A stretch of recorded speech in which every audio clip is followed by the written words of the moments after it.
The key wouldn't turn. Simone Davis stood on her own front porch at 11:47 p.m., her nursing scrubs still damp with sweat from a double shift at the hospital, and the house key that had opened this door for 3 years suddenly felt foreign in her trembling fingers. Through the living room window, she could see the warm glow of the television and her husband Darnell lounging on their brown leather couch, his feet propped up, laughing at something on the screen. She knocked. What? Twice? 3 times, each rap growing more urgent against the wooden door she had painted sky blue just last summer when everything still felt right in her world. No answer. The December wind cut through her thin scrubs like ice water, and that's when she heard it, a soft whimpering coming from around the side of the house. Her heart stopped. She knew that sound. It was the same cry her 8-year-old daughter Essence made when she had nightmares about the dark. Simone ran around the corner of their small brick house in Detroit, her worn sneakers slipping on the frost-covered grass. What she found there would replay in her mind for years to come, a scene so cruel it seemed impossible that it was happening in her own backyard. Huddled against the back door, wrapped in nothing but a thin pink nightgown and a house robe that barely covered her small frame, was Essence. Her beautiful brown skin had taken on an ashy gray color, her lips were purple with cold, and her usually bouncing curls were matted against her head with tears that had frozen on her cheeks. But she wasn't alone. Sitting beside her on the concrete steps, holding her granddaughter close, was Grandma Ruby. At 72 years old, Simone's mother had raised 5 children through the hardest times Detroit had ever seen, but now she looked smaller than Simone had ever witnessed. Her silver hair was uncovered, her brown housecoat soaked through from the snow, and her hands, those same hands that had braided Simone's hair every Sunday morning and taught her how to make cornbread from scratch, were shaking uncontrollably as she tried to keep Essence warm. "Mama?" Simone's voice cracked as she dropped to her knees on the frozen ground. "Baby girl? What are you doing out here?" Essence looked up with eyes that held too much pain for someone who still believed in Santa Claus. "Mommy, we've been out here since dinner time. We knocked and knocked but nobody would let us in. Daddy's family said we had to wait outside until you came home." The words hit Simone like a physical blow. She pulled both her daughter and mother into her arms, feeling how cold their bodies were, how they shook against her. Essence's small frame felt like it weighed nothing, and Grandma Ruby's breathing was shallow and labored. "How long?" Simone whispered. 5 hours, Grandma Ruby managed through chattering teeth. "Essence had to use the bathroom so bad, baby. I told her to go behind the shed. I'm sorry. I'm so sorry." Simone's vision blurred, but not from tears, from rage so pure it made her hands shake. She had left for work at noon, kissing Essence goodbye and telling her to be good for Grandma Ruby, who had come to stay with them while Darnell looked for work. She had worked a double shift to cover the extra Christmas expenses, believing her family was safe and warm inside their home. Instead, her husband's family had locked out a 72-year-old woman and an 8-year-old child in 30-degree weather for 5 hours. "We tried calling you," Essence whispered, her voice so hoarse from crying. "But Aunt Destiny took our phones. She said you needed to learn that this wasn't our house anymore." Simone felt something break inside her chest, not her heart because that was still pumping with fury, but something deeper. The trust she had built. The belief that the man she married would protect what mattered most to her. The faith that family meant something. She stood up, lifting Essence in her arms while helping Grandma Ruby to her feet. "We're going inside right now." "The door's locked, Mommy?" "Not for long." Simone carried Essence to the back door and pounded on it with the side of her fist. "Darnell, open this door right now." Silence. She walked around to the front, her mother moving slowly behind her, and pounded on the front door. Through the window she could see movement in the kitchen.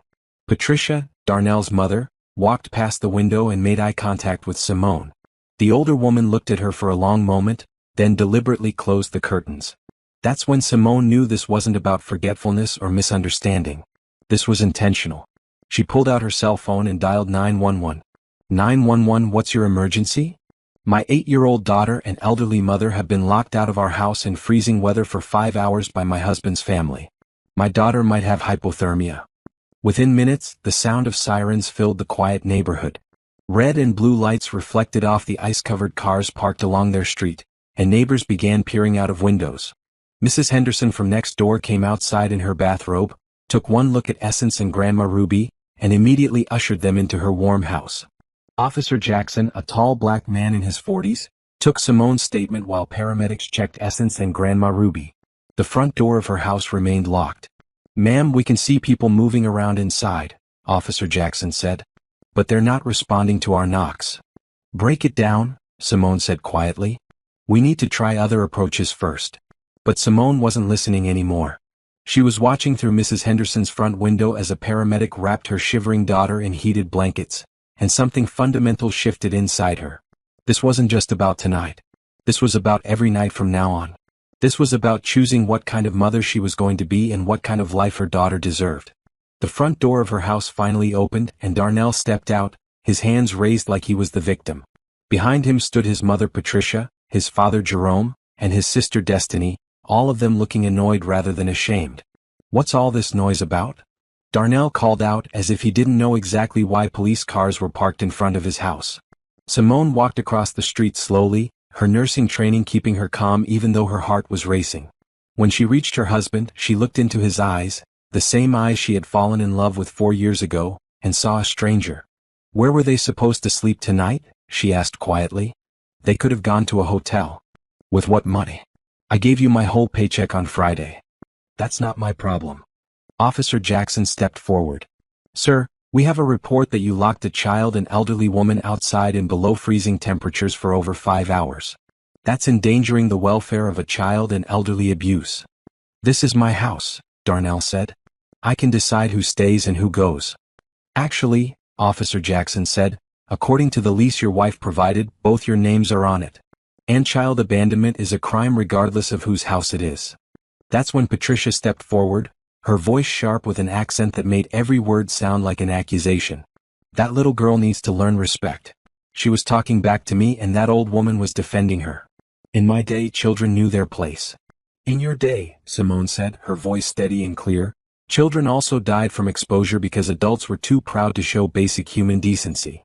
The argument that followed would be talked about in the neighborhood for months. Voices raised, accusations thrown, police trying to keep the peace while paramedics continued treating Essence and Grandma Ruby. But through it all, one thing became crystal clear to everyone watching.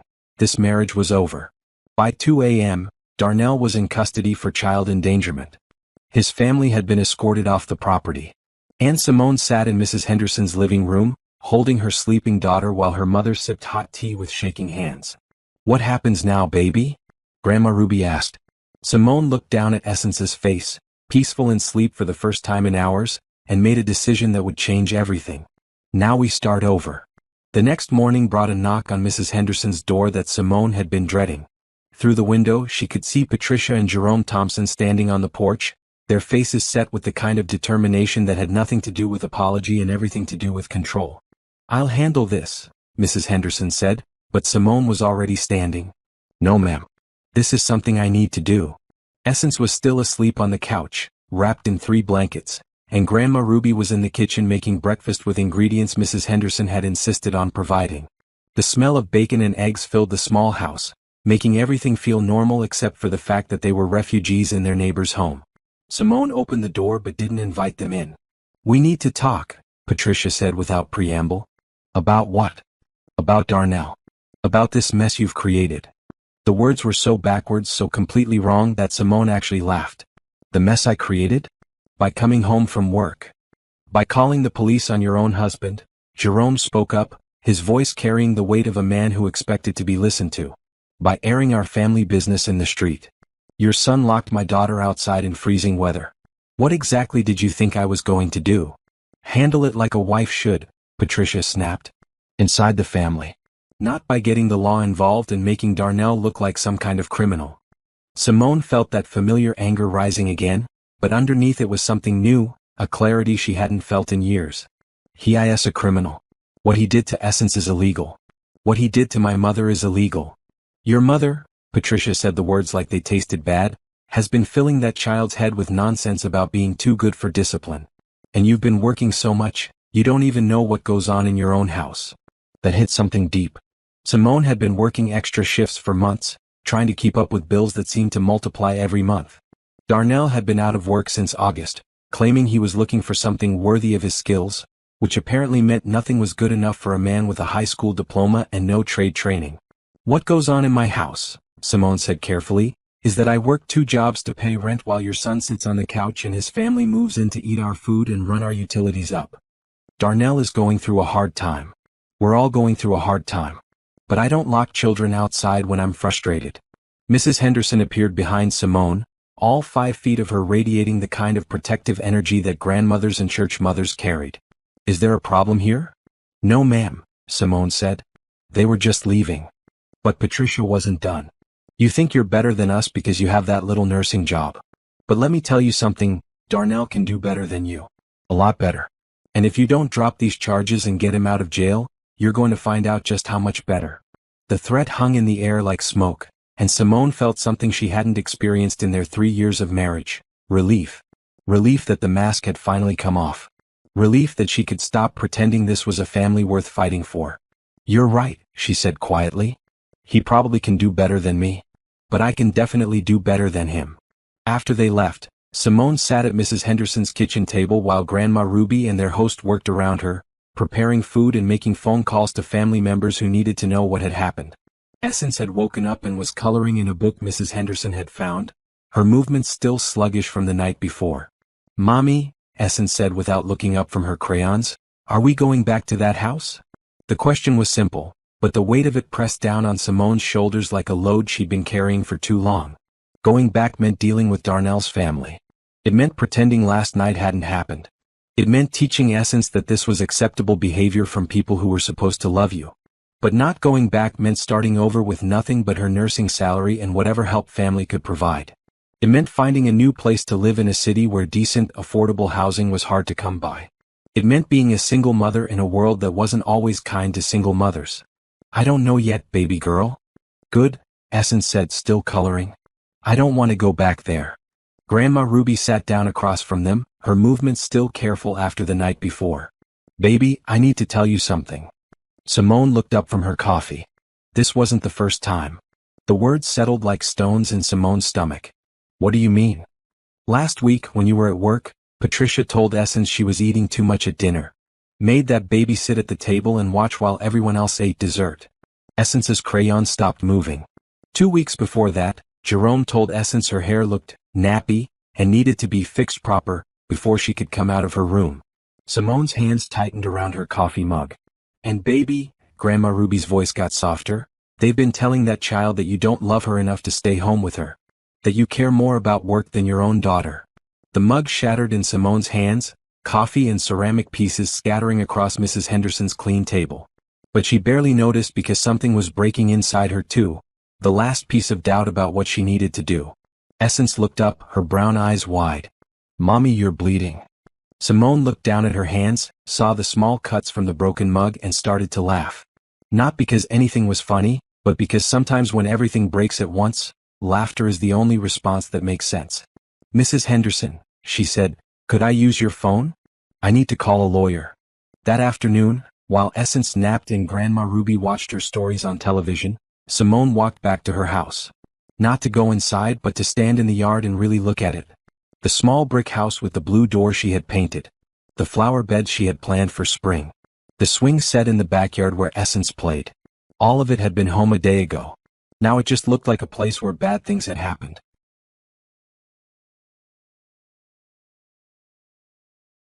Her phone rang. It was her sister Denise calling from Atlanta. Mama told me what happened. Are you okay? No, Simone said honestly. But I will be. You want me to come up there? No. I need to handle this myself. What are you going to do? Simone looked at the house one more time, then turned away. I'm going to protect my daughter. Whatever that takes. That evening she made 2 phone calls that would change everything. The first was to a domestic violence attorney who specialized in cases involving child welfare. The second was to her supervisor at the hospital, asking about transfer opportunities to other cities. By the time she tucked Essence into Mrs. Henderson's guest bed that night, the wheels were already in motion for a completely different life. Mommy, Essence whispered in the dark, I'm sorry I was bad.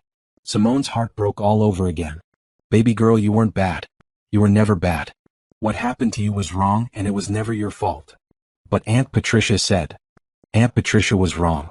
And you don't have to worry about what she says anymore. Promise. Simone looked down at her daughter's face in the dim light from the hallway, and made the most important promise of her life. I promise, baby girl. Nobody is ever going to treat you like that again. That night, she lay awake planning their escape from a life that had slowly been poisoning them both. By morning she would know exactly what she needed to do. 3 days later, Simone was folding Essence's clothes in Mrs. Henderson's guest room when her phone rang with a number she didn't recognize. She almost didn't answer. Too many reporters and nosy relatives had been calling since word spread about Darnell's arrest.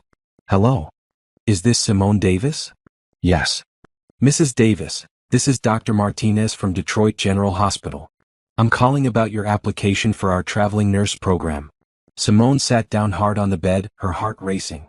She had filled out the application on impulse 2 days ago, during her lunch break, thinking it was probably pointless but needing to feel like she was doing something to move forward.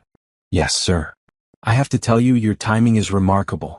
We just got an urgent request from our partner hospital in Charlotte, North Carolina.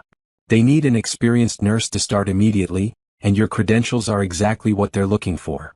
Charlotte. Simone had never been to Charlotte, barely knew anything about North Carolina except that it was far away from Detroit and the Thompson family. What would this involve? Full relocation assistance, housing allowance, and a 20% pay increase. The position is in pediatric care, which I see is your specialty. They need someone who can start within 2 weeks. Simone looked around Mrs. Henderson's guest room at the borrowed space where she and her daughter were living like refugees, and felt something she hadn't experienced in months: hope. Dr. Martinez, can I call you back in an hour? Of course. But Mrs. Davis? Opportunities like this don't come along often, especially with the full relocation package. After she hung up, Simone sat staring at her phone for 10 minutes, trying to process what had just happened. Then she walked downstairs where Grandma Ruby and Mrs. Henderson were teaching Essence how to make sweet potato pie. Mama, can I talk to you for a minute? They stepped into the living room while Essence continued measuring ingredients, her tongue poking out in concentration. A hospital in Charlotte wants me to come work for them. They'll pay for us to move and everything. Grandma Ruby was quiet for a long moment. How do you feel about that? Scared. Excited. Like maybe this is what we're supposed to do. What about Darnell? That was the question Simone had been avoiding. Darnell was still in jail, but his family was working to get bail money together. Once he got out, there would be court dates and custody issues and all the messy legal complications of ending a marriage. I talked to the lawyer yesterday. She said if I move before the formal divorce proceedings start, and if I can prove the move is for work, it doesn't count as kidnapping or anything like that. And Essence. She's been asking me every day if we have to go back to that house. Maybe this is the answer. That evening, Simone sat Essence down for the most important conversation of both their lives. Baby girl, how would you feel about moving to a new city? Somewhere warm where it doesn't get so cold in winter? Essence looked up from her coloring book. Would Daddy's family be there? No. Would Daddy be there? No. It would just be me and you and Grandma Ruby. Essence put down her crayon and climbed into Simone's lap. Would I get to go to a new school? Yes. And make new friends? Yes. And we wouldn't have to be scared anymore? That question nearly broke Simone's heart because she hadn't realized Essence knew to be scared. No, baby. We wouldn't have to be scared anymore. Essence was quiet for a minute, then looked up at her mother with eyes that seemed older than 8 years old. Can we go tomorrow? Simone called Dr. Martinez back that night and accepted the position. The next 2 weeks passed in a blur of paperwork, packing, and difficult conversations. Darnell's family called constantly, threatening legal action and making accusations about parental kidnapping. Darnell himself called from jail, alternating between apologies and anger, promising to change while also blaming Simone for ruining his life. The hardest part was explaining to Essence why Daddy wouldn't be coming with them. Does Daddy not love me anymore? She asked one night while they were packing her toys. Simone stopped folding clothes and sat on the floor next to her daughter. Daddy loves you in his way, baby girl. But sometimes adults make choices that hurt people they love, and when that happens, other adults have to make choices to protect the people who can't protect themselves. Like you're protecting me? Like I'm protecting you. Essence nodded like this made perfect sense to her, and Simone wondered how her 8-year-old daughter had developed such wisdom about family dysfunction. The night before they left Detroit, Mrs. Henderson threw them a going-away dinner. She invited some of the church ladies and a few neighbors, and for a few hours, Simone's house felt full of the kind of love and support she'd forgotten existed. You're doing the right thing, Mrs. Henderson told her while they were cleaning up. That little girl deserves better than what she was getting. What if I can't make it work? What if Charlotte doesn't work out? Then you'll try somewhere else. But baby, you're stronger than you know. You've been carrying everyone else for so long, you forgot how to let yourself be carried. That night, Simone packed the last of their belongings while Essence slept. 3 suitcases and 2 boxes, that's what their life in Detroit had come down to. Everything else would stay behind. The furniture, the dishes, the wedding photos, the life she had thought she was building. At 5 a.m., she loaded their things into the rental car that would take them to their new life. Grandma Ruby settled into the passenger seat with her purse and a thermos of coffee. Essence climbed into the back with her favorite stuffed animal and the coloring books Mrs. Henderson had bought for the trip. As they drove away from the house with the blue door, Essence pressed her face to the window. "Bye, house," she said softly. Simone looked in the rearview mirror one last time at the neighborhood where she thought she would raise her daughter, then focused on the road ahead. "Bye, house," she whispered back. 8 hours later, they were in Charlotte, North Carolina, looking at their new apartment complex with a swimming pool and a playground where children were laughing in the December sunshine. The temperature was 55 degrees, warm enough for Essence to run around the playground in just a light jacket. "Mommy, look how high I can swing," she called out, pumping her legs and flying higher than Simone had seen her go in months. "I see you, baby girl." That night, in their empty apartment with just air mattresses and takeout Chinese food, Simone tucked Essence into her sleeping bag and listened to her daughter's prayers. "Thank you, God, for our new house and for making it warm and for the playground. And please help Daddy learn how to be nice. And thank you for my mommy who keeps me safe." After Essence fell asleep, Simone sat by the window looking out at the city lights and feeling something she had almost forgotten: peace. They had made it. They were safe. And tomorrow they would start building something new. Her phone buzzed with a text message from Darnell's number. "You can't keep my daughter away from me forever." Simone looked at the message for a long time, then deleted it without responding. Some conversations belonged to the past, and this was her time for moving forward. 6 months later, Simone was rushing through the hospital corridors of Charlotte General, her sneakers squeaking against the polished floors as she tried to get to her patient's room before the shift change meeting. Working in pediatric care was everything she had hoped for: challenging, rewarding, and full of the kind of hope that comes with helping children heal. "Simone," called out Janet, one of the other nurses. "Mrs. Patterson in room 314 has been asking for you specifically." Simone smiled as she grabbed Mrs. Patterson's chart. 7-year-old Jamie Patterson had been in and out of the hospital for months dealing with complications from diabetes, and somehow Simone had become her favorite nurse. Maybe it was because Essence was close to the same age, or maybe it was because Simone understood what it felt like to be small and need someone to advocate for you. "Hey there, sunshine," Simone said as she entered the room. "How are we feeling today?" Jamie lit up from her hospital bed. "Miss Simone." "Mama, this is the nurse I told you about." Mrs. Patterson, a tired-looking woman in her 30s, stood up from the bedside chair and extended her hand. "Thank you so much for taking such good care of my baby. She talks about you all the time at home." "It's my pleasure. Jamie's one of our favorites around here." As Simone checked Jamie's vitals and adjusted her medication, the little girl chattered about everything from her favorite TV shows to the book report she was working on for school. It reminded Simone of Essence, who had blossomed in Charlotte in ways that sometimes took her breath away. Their new life had fallen into place more smoothly than Simone had dared to hope. Essence loved her new school, where teachers praised her intelligence and creativity instead of trying to discipline her spirit. She had made friends with children from all different backgrounds, and her laughter filled their apartment every evening when she came home with stories about her day. Grandma Ruby had found a new church family at Mount Olive Baptist, where Reverend Brown appreciated her wisdom and experience and had asked her to help with the children's ministry. She spent her days cooking for church functions, mentoring young mothers, and spoiling Essence in all the ways grandmothers were supposed to. After her shift, Simone drove to Essence's after-school program to pick her up. Pine Ridge Elementary had a wonderful extended day program that kept children until 6 p.m., which allowed Simone to work full-time without worrying about childcare. "Mommy?" Essence ran across the playground when she saw Simone's car. "Guess what happened today?" "What happened, baby girl?" "Mrs. Williams wants me to be in the school play. I get to be a butterfly and I have a whole song to sing by myself." Simone's heart swelled with pride. 6 months ago, Essence had been a quiet, anxious child who flinched when adults raised their voices. Now she was confident enough to sing solo in front of an audience. "That's wonderful. We'll have to call Grandma Ruby and tell her. Can we stop and get her some of those dinner rolls she likes? From the bakery?" "Of course we can." As they drove through Charlotte's tree-lined streets toward their apartment complex, Simone reflected on how different this life was from the one they'd left behind. Here, Essence's joy was celebrated instead of criticized. Here, Simone came home from work to peace instead of drama. Here, they were building something that belonged to them. Their apartment had slowly filled with furniture from thrift stores and gifts from new friends at work and church. It wasn't fancy, but it was theirs. Essence had her own room painted lavender, with glow-in-the-dark stars on the ceiling and posters of her favorite singers on the walls. Grandma Ruby had a comfortable chair by the window where she sat to read her devotions each morning. But the best part of their new life was something harder to measure: the absence of fear. Simone no longer held her breath when she walked through the front door, wondering what drama would greet her.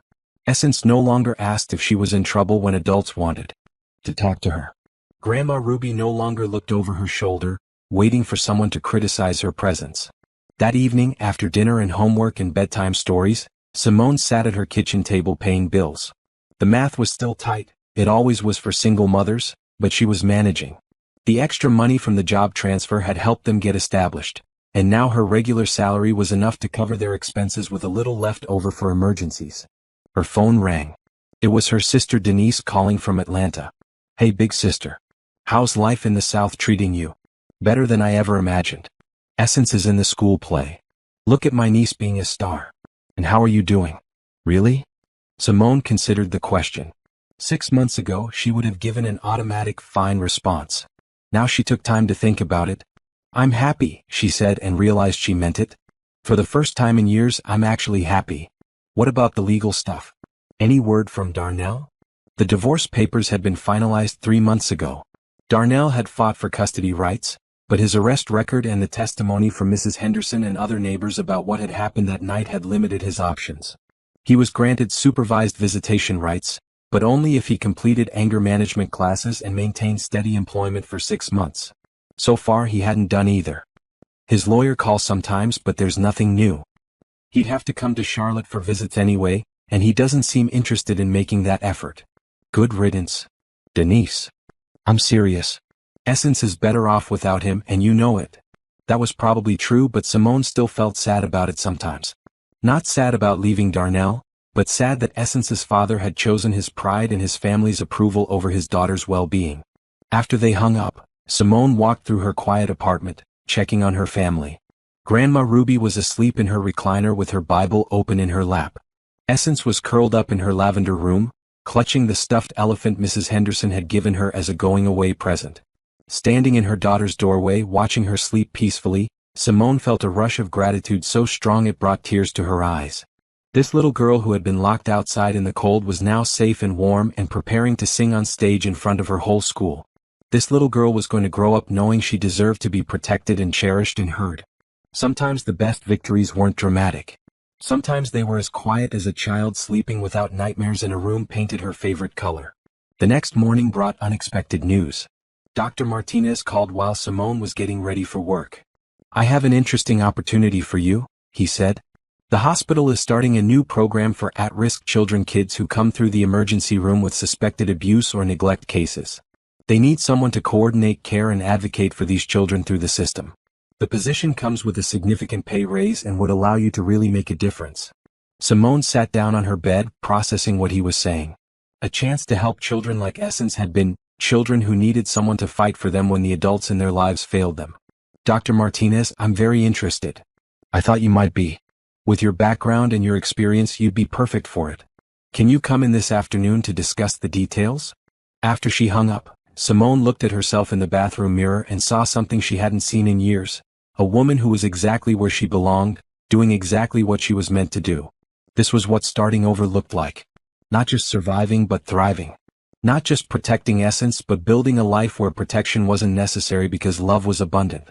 1 year later, Simone stood backstage at Pine Ridge Elementary, watching through the curtains as parents filed into the school auditorium for the spring musical.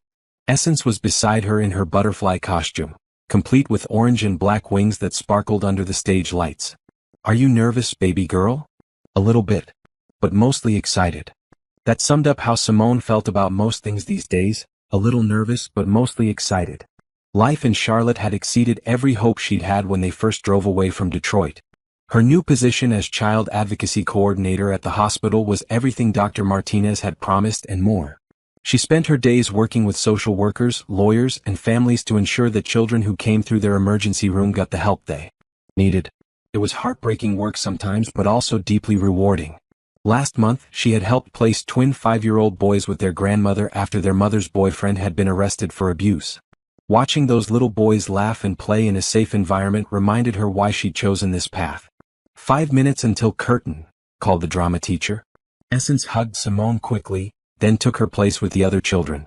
Simone made her way to the audience, where Grandma Ruby had saved her a seat in the front row. "Look at all these people here for our baby," Grandma Ruby whispered, gesturing at the packed auditorium. It was true. Mrs. Henderson had driven down from Detroit specifically for the show. Janet and several other nurses from the hospital had come to support them. Reverend Brown and his wife were there, along with half the congregation from Mount Olive Baptist. Even Jamie Patterson and her mother had come, Jamie finally healthy enough to attend her first school event in months. The lights dimmed, and the curtain rose on a garden scene where children dressed as various insects and flowers began their performance. When Essence stepped forward for her solo, Simone held her breath. Then her daughter's clear, strong voice filled the auditorium, singing about transformation and growing wings and learning to fly. The metaphor wasn't lost on anyone who knew their story, and Simone felt tears streaming down her face as she watched her little girl shine on stage. After the show, they were surrounded by well-wishers and friends. Essence glowed as people congratulated her on her performance, and Simone marveled at how confident and happy her daughter had become. "Miss Simone." Jamie Patterson appeared at her elbow, tugging on her scrubs. "Essence was so good. Can she come to my birthday party next weekend?" "We'll have to ask her mama," Simone said, smiling at Mrs. Patterson. "But I think she'd love to."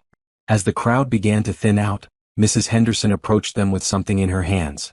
"I brought you something," she said, handing Simone an envelope. "It came to the house about a week after you left. I thought you should have it." Simone looked at the return address and felt her stomach drop. It was from Darnell, postmarked just days after they'd moved to Charlotte. "You don't have to read it now," Mrs. Henderson said gently. "Or ever if you don't want to." But Simone found herself opening it right there in the school hallway while Essence was saying goodbye to her classmates. The letter was short. Simone, I know you probably don't want to hear from me, but I need to say this. I was wrong. What I let my family do to Essence and your mama was wrong, and I'm sorry. I keep thinking about that night and how scared she must have been, and it makes me sick. I've been going to counseling like the court ordered, and I'm starting to understand some things about myself that I didn't want to see before. I let my family treat you all bad because I was scared of standing up to them. I was scared of a lot of things. I don't expect you to forgive me or come back. You're probably better off without me. But I want you to know that Essence deserves better than what I gave her, and I'm glad she has a mama strong enough to make sure she gets it. Tell her I love her and I'm sorry. Darnell Astor. Simone read the letter twice, then folded it and put it in her purse. It was the apology she'd never expected to receive, and while it didn't change anything, it did provide a kind of closure she hadn't known she needed. "Everything okay?" Grandma Ruby asked, noticing her expression. "Everything's perfect," Simone said, and meant it. 3 hours later, they were home in their apartment, Essence finally asleep after talking non-stop about the performance and her upcoming birthday party invitation. Grandma Ruby was in her chair with her evening cup of tea, and Simone was cleaning up the kitchen when her phone rang. It was Dr. Martinez calling unusually late. "Simone, I'm sorry to bother you at home, but I have some news that couldn't wait until tomorrow." "What's happening?" "The hospital board was so impressed with your work in the child advocacy program that they want to expand it. They're offering you a position as Director of Family Services for the entire hospital system. It would mean overseeing programs at all 3 of our locations." Simone sat down hard at her kitchen table. "Dr. Martinez, I don't know what to say. It's a significant promotion with a salary increase to match. You'd be helping set policy for how we handle vulnerable families throughout the region." After she hung up, Simone sat in her quiet kitchen thinking about the journey that had brought them here. 18 months ago, she'd been a woman trapped in a marriage that was slowly crushing her spirit, working extra shifts just to survive, watching her daughter lose her spark a little more each day. Now she was being offered a leadership position that would allow her to protect children on a much larger scale. Essence was thriving academically and socially. Grandma Ruby had found new purpose and community. They had built a life filled with love, respect, and possibility. "Baby?" Grandma Ruby appeared in the kitchen doorway. "You look like you've seen a ghost." They want to promote me to director of the whole family services department. Grandma Ruby smiled and sat down across from her. Of course they do. You've been protecting families your whole life. Now you just get to do it officially. What if I'm not ready? You were ready the night you picked up that phone and called the police to protect your daughter. Everything since then has just been practice. The next morning, Simone woke up early and made coffee while the house was still quiet. She sat by the living room window watching the sunrise paint Charlotte's skyline in shades of gold and pink, and thought about all the mornings she dreaded in her old life. Those days seemed like they belonged to someone else now, a woman who had been smaller than her problems, who had accepted less than she deserved, who had been afraid to want more. Essence padded into the living room in her pajamas, rubbing sleep from her eyes. Morning, Mommy. Morning, baby girl. You were amazing last night. Essence climbed into Simone's lap, fitting perfectly even though she was getting so tall. Mommy, are we ever going to move again? Do you want to move? No. I like it here. I like my school and my friends and my room and everything.